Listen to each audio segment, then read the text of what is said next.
Elon, I gotta hand it to you, buddy. You know, I've been making fun of you in my videos for 2 years now.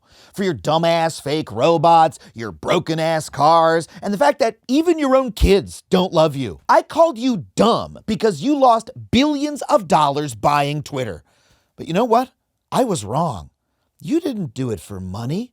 You did it for power, and you got that shit. You took over the world's dominant social media platform for breaking news and bent it into your personal megaphone that you used to get your only friend elected to the presidency, also he could hand you billions of more dollars in government cash. And it fucking worked. And now you, Elon Musk, are going to be, God help us, running the federal government. Let that sink in to the White House. You won, dude. You might be a moron in a bunch of ways, but I have no choice to admit that you are a genius at turning other people's money into power. I'm not too big to admit when I've been cucked.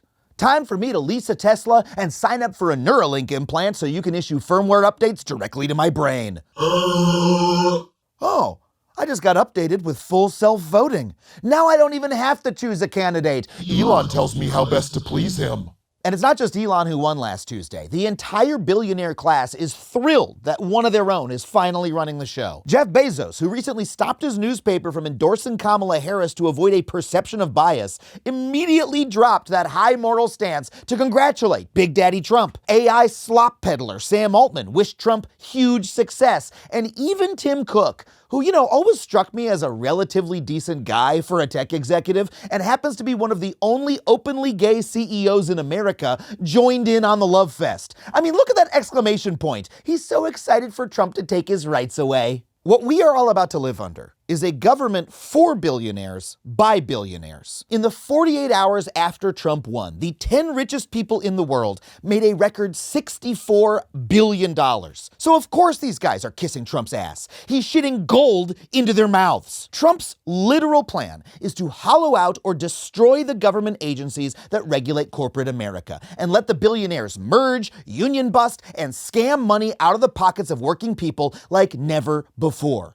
We already lived under a corporatocracy, but under Trump, the iron fist of capitalism is about to punch us in the throat over and over again. And that is good. It is a good thing that Elon is my master now. By the way, if you want to support the channel, head to patreon.com/Adam Conover. And if you want to come see me do stand-up comedy live, tomorrow I'm going to be in Denver, Colorado. This weekend I'm going to be in Austin, Texas. And next weekend I'll be in Batavia, Illinois. Head to adamconover.net for tickets. I think it'd be nice to be around people right now. So Democrats are throwing around a lot of blame right now. Woulda, shoulda, coulda. What if Kamala had gone on Rogan? What if she had denounced Israel's massacre of the Palestinians? What if Joe Biden had dropped out earlier like he said he was going to? Well, all those things might have helped, but Trump won so decisively that it's hard to say if any of them or even all of them together would have really changed the outcome. Because Trump not only won every swing state, he was the first Republican to win the popular vote in 20 years. Hell, even New York City swung right by 12 points. Did New Yorkers suddenly become 12% more racist than they were 4 years ago? No. The real cause of the swing was inflation and the economy. In exit polls, 2/3 of voters said they thought the economy was bad, and 69% of those people voted for Trump. I mean, nice, but also that sucks. This time, the Democrats can't blame Russian interference or third parties or even the New York Times. Because you know what? Millions of the people who voted for Donald Trump don't read the New York Times. Instead, they woke up on election day, literally Googled who is running for president, filled their car up on the way to the polling place, decided gas was too expensive, and voted against the incumbent party. And they were not alone. The exact same thing happened this year in England, France, Japan, India, Poland, Botswana. In fact, every single incumbent who has faced election in a developed country lost vote share this year. And the only thing those elections had in common was inflation. Now, I'm not saying that made victory impossible. unless you did what the Democrats did and deny that there was a problem to begin with. They spent the entire election saying the economy was actually great and remarking about how strange it is that people didn't believe it. I mean, even I did that shit. A week before the election, we released a podcast episode called "If the Economy is Good, Why Do We Feel So Bad?" And you guys, my own audience, smacked me down and told me I was out of touch for even entertaining that question. Danny Slag wrote, "I just got laid off from a job I was amazing at and had spent 15 years working my way up to, all so the CEO could give himself a 42% raise. Tell me again how great the economy is." And Stephanie C. 3022 really broke it down. She wrote, "We live in two separate economies.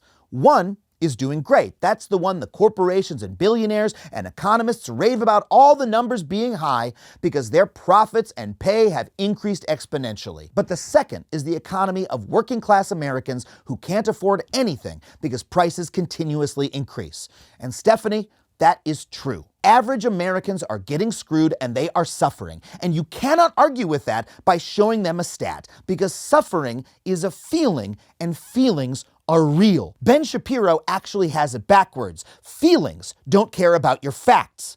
If you tell someone in pain that they shouldn't feel so bad, they say "fuck you" and they go to the next guy. And the next guy, Trump, spoke to that emotion. He said, "I know that you're getting screwed and I know who's to blame. Immigrants."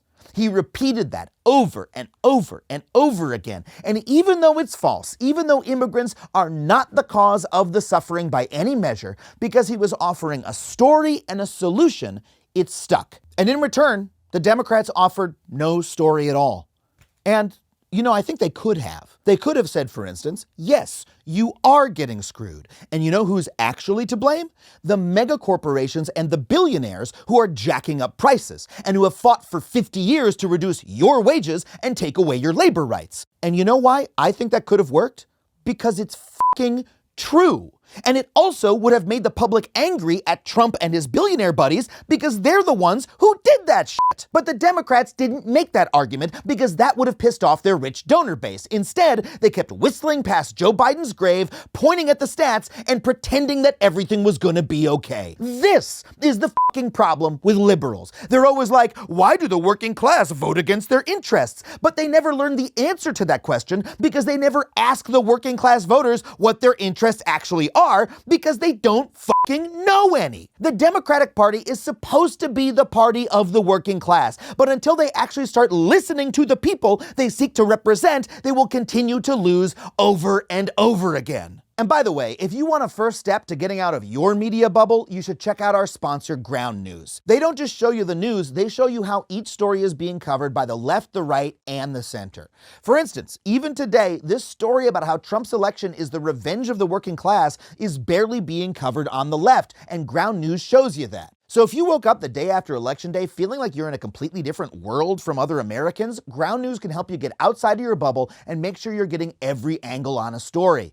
It's a website and an app that gives you a bias and factuality rating for every source, and they even have a blind spot feature that can tell you what news stories you've been missing. And if you go to groundnews.com/factually or scan this QR code, my viewers get 50% off unlimited access. They're totally subscriber funded, which means they put your needs first. That's groundnews.com/factually. So my last video was called "Why I'm Not Worried About the Election." And after the election, people predictably flooded to my comment section asking, "Hey Adam, are you worried now? Are you worried about the election now?" And no, I'm still not worried. Because worry is an emotion you feel when you're unsure if something bad is going to happen.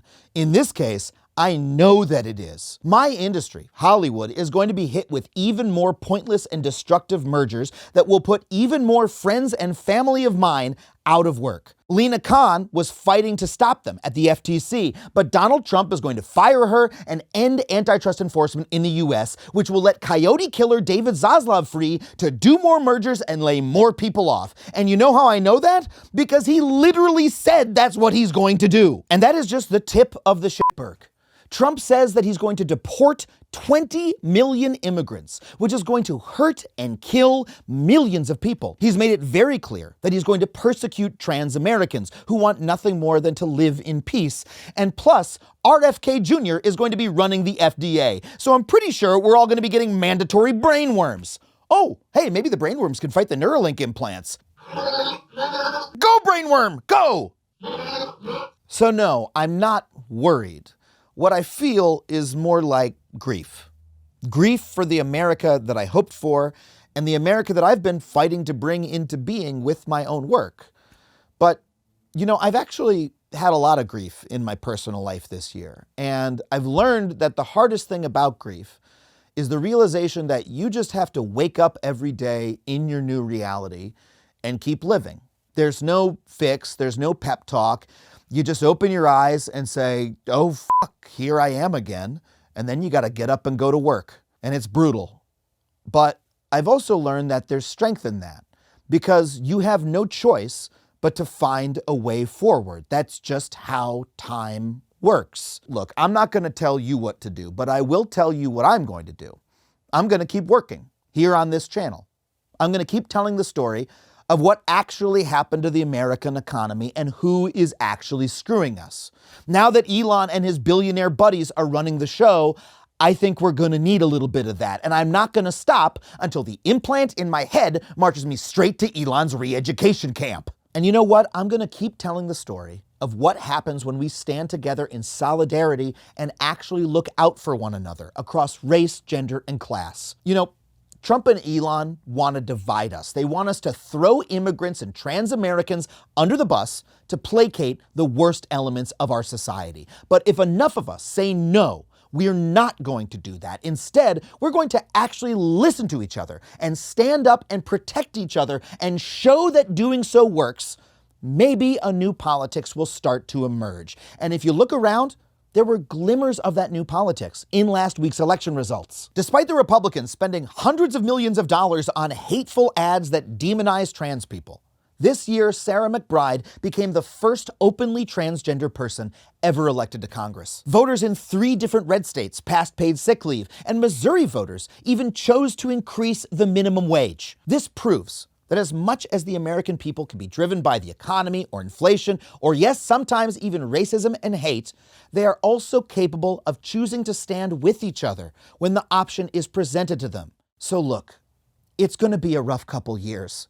Things are going to get a lot worse before they get better. But you know what?